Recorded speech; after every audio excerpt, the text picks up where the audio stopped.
Lately, you've probably noticed the signs. Flu season, of course, just around the corner. So what do you need to know this year about the flu vaccine? I've got Sarah Anderson with the CU Skaggs School of Pharmacy here with some good advice.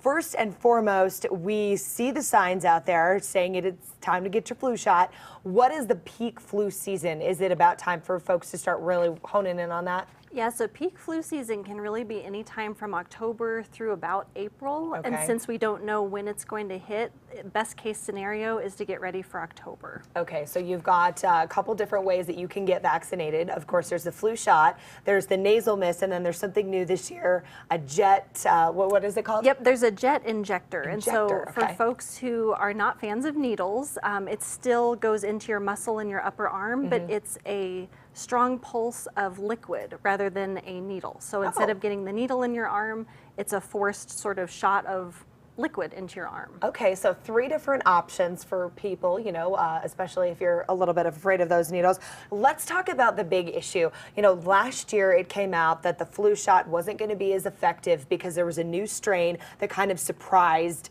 doctors when it came time to get that flu shot. This year, obviously, I know you can't tell ahead and say, oh yes, it's going to be 100% effective. We know that's not true. But what would be a reason folks need to get the flu shot this year?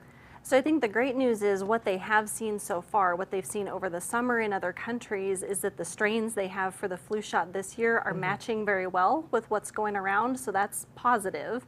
So we feel like it's going to be a better match this year. And even in years when the flu shot's not a good match, there are 3 or 4 different strains of the flu in the flu vaccine. And so even if you're not protected against the primary one, you're still protected against other strains. Okay, and here's this big myth that it perpetuates every single year when it comes to the flu shot. And I know you know what I'm talking about. Lots of folks say, look, I don't want to get a flu shot because it gives me the flu.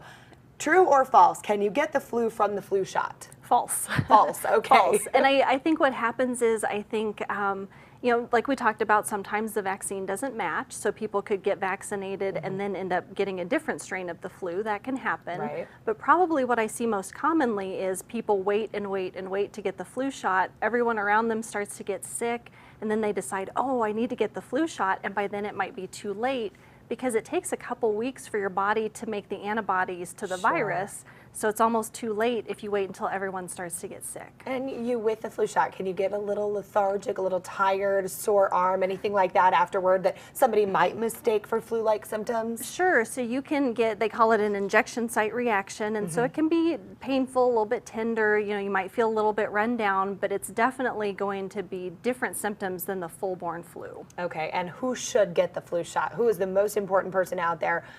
Old, young, me, who should get it? My bias is everyone should get it. So as long as you're 6 months or older, really you're indicated for the flu vaccine. And so we need to get our young children, we need to get our older adults, and we need to vaccinate everyone who can be vaccinated so that we're protecting those who can't. Okay, Sarah, thank you so much for being with us today. And I know Kim said she had a little trouble at the doctor's office trying to get the flu mist for her little ones. So certainly if you're out and about and you want to get vaccinated, you're going to need to find out which one is available at which clinic. Yep. Okay, Sarah, thanks so much. I'm going to send it back to Tom and Kim.